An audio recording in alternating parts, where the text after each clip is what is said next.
we've looked at fluids and buoyancy. We then looked at fluid and pressure, right? Those two things. In this section, we're going to look at fluids and motion together.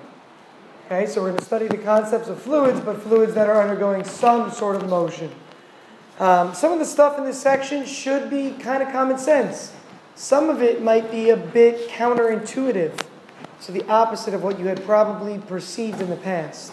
Okay, it's not obvious, some of the stuff, and you're like, wait, I thought it was always the other way around, and it's not. And I'll explain mathematically why that is, and hopefully show you that. We're going to talk about what's called the continuity equation. We're going to talk about Bernoulli's principle, and then turbulent and laminar flow. Okay? Let's first start with some definitions. Just some definitions. So laminar simply means that the flow is predictable. The flow is predictable. A steady stream flowing nicely with no interruptions would be laminar flow. An example of that, right? A turbulent flow would be considered irregular or unpredictable. Where do you experience turbulence? On a plane. Okay, on a plane. Or on a boat. Both, for sure.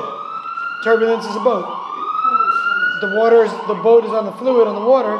That shakiness, that part of the boat, turbulence.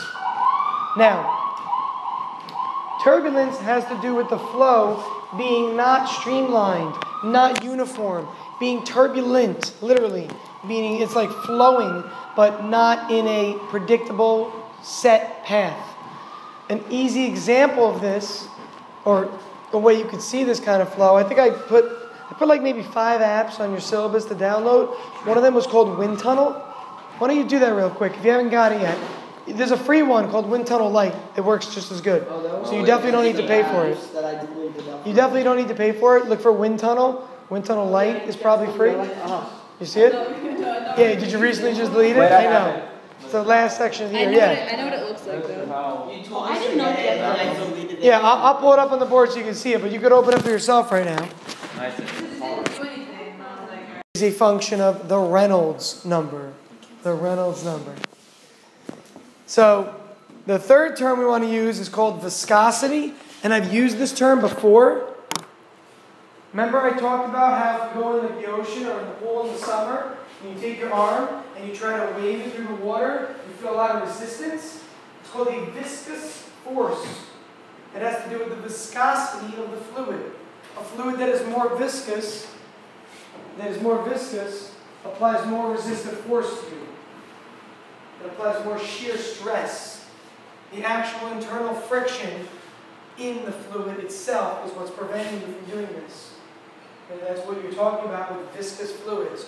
So if you were for some reason in a vat of honey and you tried to do this, you'd be like this, right? Real slow. But if you did it in water, it'd be a lot easier. Water is much less viscous than honey. Water flows easily. Honey does not flow easily. Ever pour honey out of a jar? It flows very slowly. It's very viscous. The fourth term is called an ideal fluid. An ideal fluid has 3 characteristics of it. It is incompressible. Incompressible means it cannot be compressed. Incompressible. Gases are traditionally compressible. If you have a balloon, you can actually compress the container and make the gas molecules closer. Thank you. Thus increasing the kinetic energy. The second term for an ideal fluid is non-viscous. So a fluid like water would be a good example of an ideal fluid.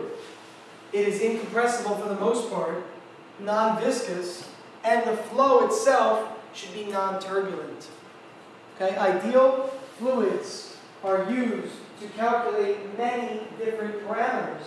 If the fluid flowing is not flowing in a laminar way, you cannot consider it ideal. So an ideal fluid is a huge assumption that you have that. But you have to fall into these 3 categories for ideal fluids. Okay, the Reynolds number, usually written as RE, but spelled just like Tom's name. Okay, the Reynolds number. Again, above the Reynolds number,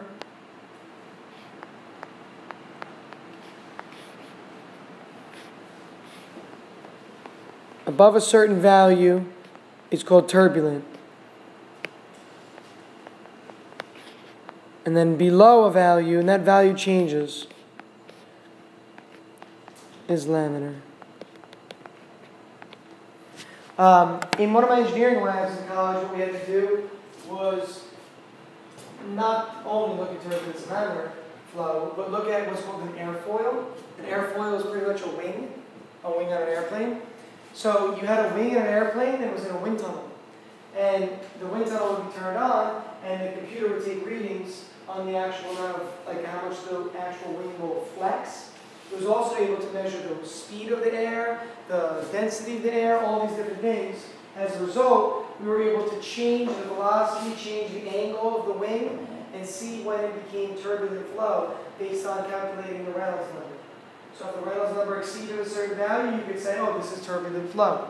If it was under a certain value, it was considered laminar flow. But that value was changing. Okay. All right. Let's look at the intuitive in nature. Okay. It's called the continuity equation. The continuity equation tells us that in any fluid flowing in a pipe, the volumetric flow rate is constant. Volumetric flow rate. Volume. Give me an example of a unit that measures volume. Volume. Cubic meters. What else? Give me a fluid volume that you've seen a lot of. Ounces. What else? Liters. Gallons, quarts, cups, pints, right? Anything. Okay.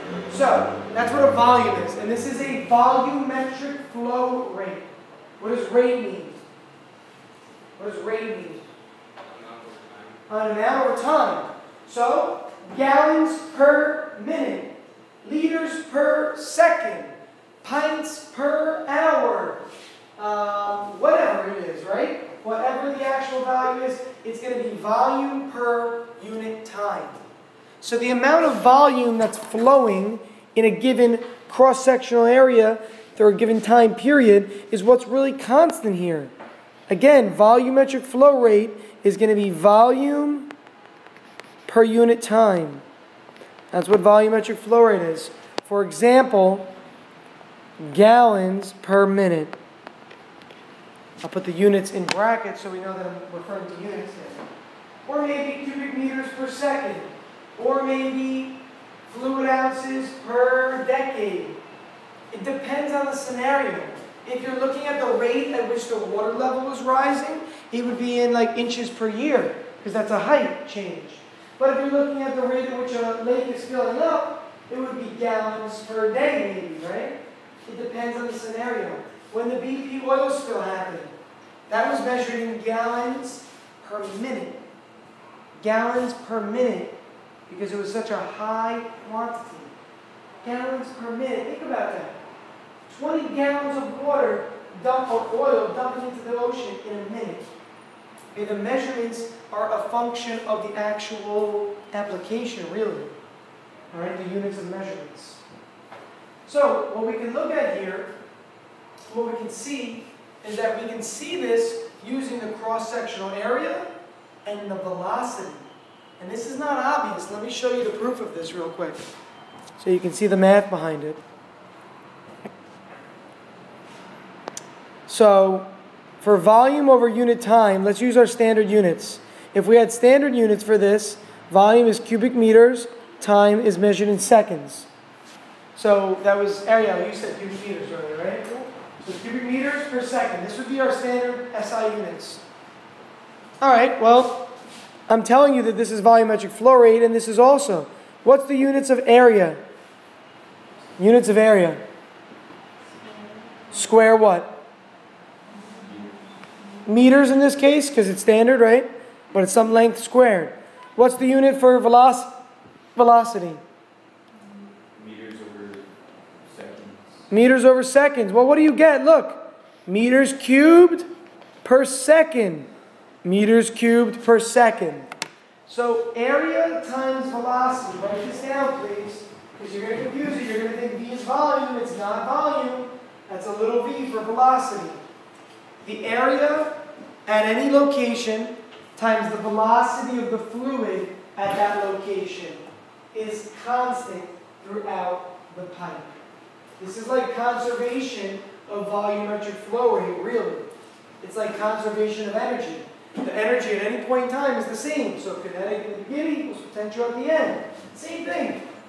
The area times the velocity at any point equals the area times the velocity at another point. So please, figure this out for me. Figure this out.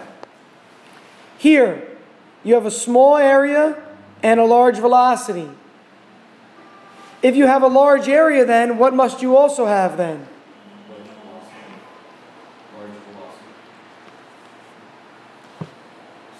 It's the other way around. It's a smaller velocity because look, this is a product, not a proportion. Be careful. With the forces and areas with pressure, it was proportional, right? Here it's not. So think about this. Pick a number for this velocity, please. What do you got? 7 meters per second? And let's say the area of the cross-section. What do you got for the cross-sectional area? 2 square meters? So what's the AV in the beginning then?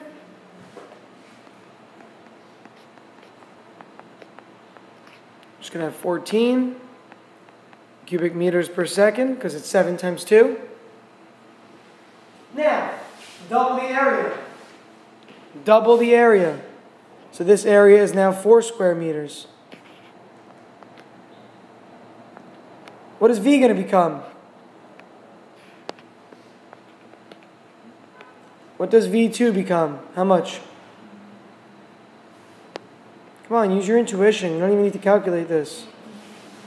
The other one was 7 meters per second.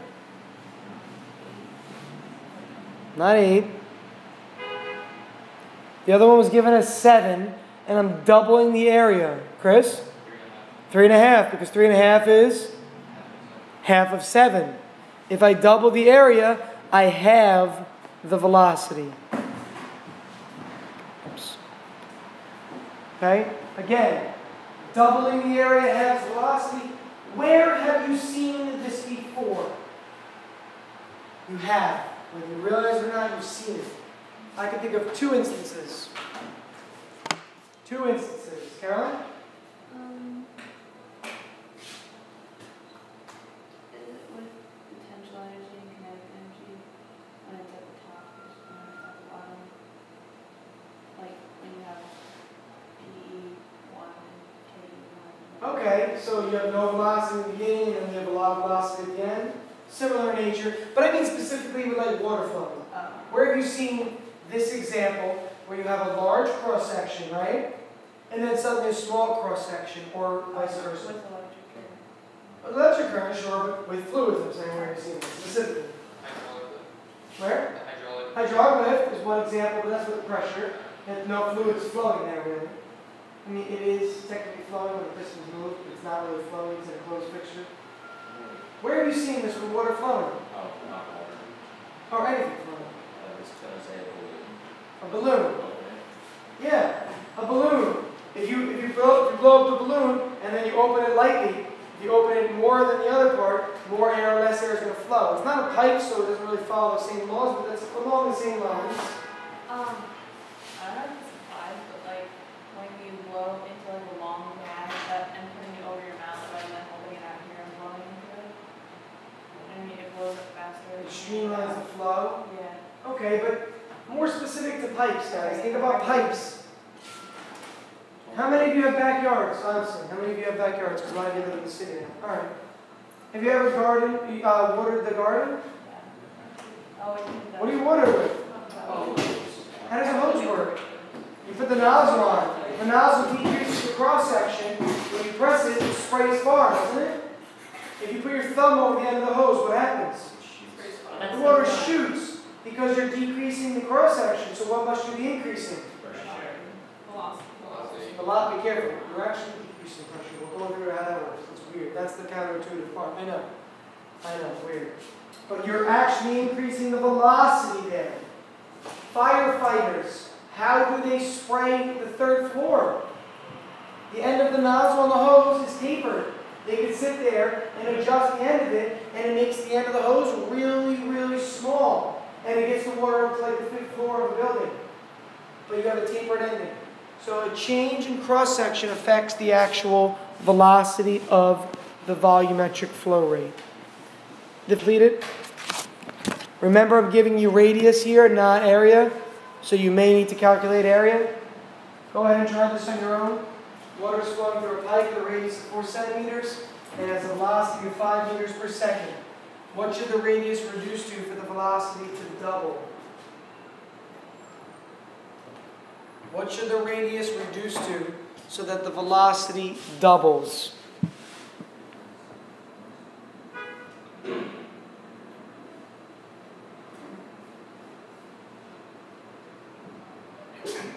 Bless you.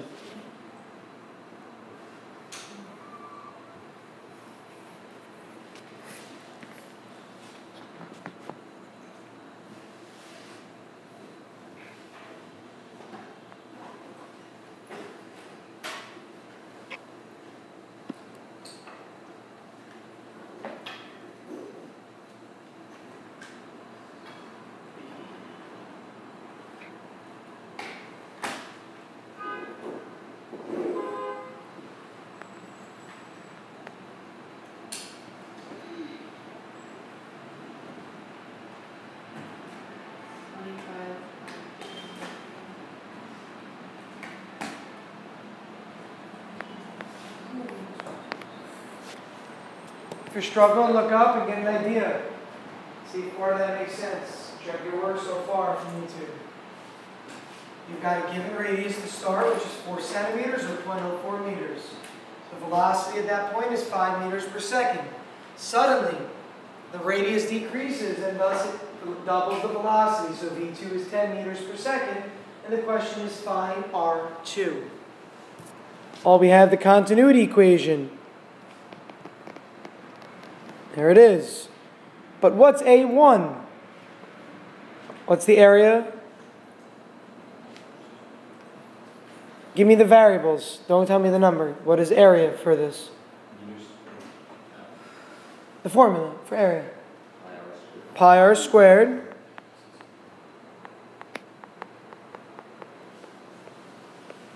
What do you notice is on both sides, guys? Well, pi is for sure. There are different r's, keep in mind. But pi is definitely on both sides. So pi is not necessary. Yeah, there's a square on both sides also, but we're going to eventually be solving for R2. So if we want to solve this either analytically by solving or by plugging in numbers, we could do either one.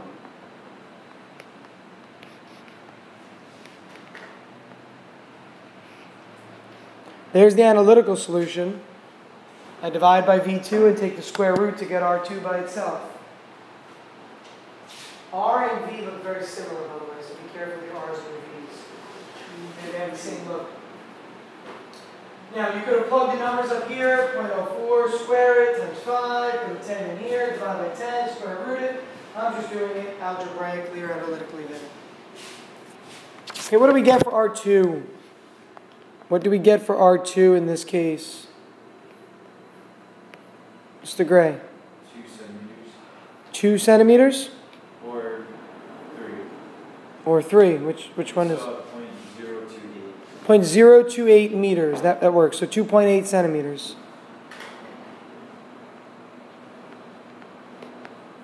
Okay, which again is really 2.8 centimeters. Please notice something.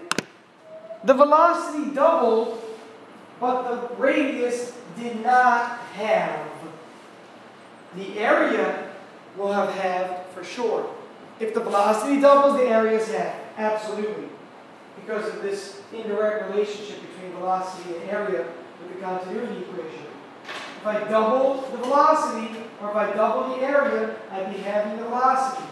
If I halve the area, I'd be doubling the velocity. That is not the case here because you're looking at the radius, not the area. The radius is not indirectly related. It has to do with the square that we have to worry about. So continuity equations should be common sense. Now let's get to the part that's intuitive. This statement is what's counterintuitive. The pressure in a fluid decreases as the velocity increases. Most people think, oh, if it flows faster, it's got to be more pressure, right? When you put your thumb on the end of the hose, the water's flowing flowing faster, you think more pressure, more pressure. But actually, here's what's happening. When you put your thumb over the end of the hose, you're building up pressure before it exits. This is where there's high pressure. That's where there's high pressure. Once the fluid flows past your thumb would be like right here, okay? Once it flows past your thumb, it's now coming out of the hose at a lower pressure. The reasoning is this, and this is the reasoning that's not easy to understand. Pressure equals force over area. So to go from high pressure to low pressure, again, high pressure to low pressure means that the net force has to be acting this way. If there's a pressure differential, it means that there's a force pushing things forward. If the force is acting to the right, the acceleration must be to the right. If there's acceleration to the right, you have an increase in velocity. Again, the force acting to the right there creates an acceleration to the right, which means the velocity must increase from beginning to end. So you go from higher pressure to lower pressure as the velocity actually increases. So when a pipe narrows, before the narrowing occurs, that's where the high pressure is. After the narrowing occurs, it's actually at a lower pressure, and it's flowing a lot faster after it's narrowed.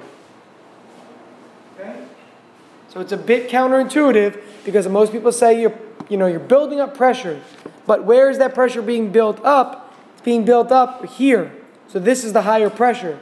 This is the lower pressure area.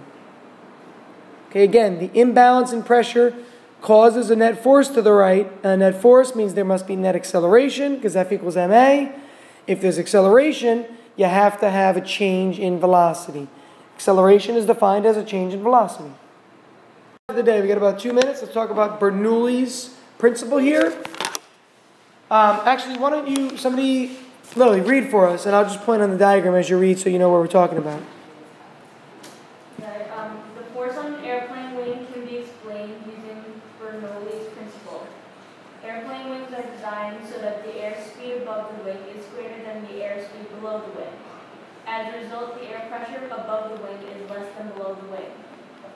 This imbalance of pressure creates a net force in the upward direction known as the lift force. So high velocity up top means low pressure. Low velocity on the bottom means there's actually higher pressure. Another thing that people don't always understand or see. If there's a higher pressure on the bottom and a lower pressure on top, the net force has to act that way. It's the same thing we just did in the previous diagram. Give me another second. Same as the last diagram. High pressure creates a force toward the lower pressure. This F acting up is called lift force. If lift overcomes drag, which is air resistance, we take off. If not, you don't take off. Okay, you just keep coasting. Over one question. So what should you really do over the weekend? There's no problem sets for this. Egg drop. But good suggestion. No problem sets for these chapters. Here's your gift for the end of the year. When? It's toward the end of the year. Look at the calendar. Look at the test calendar.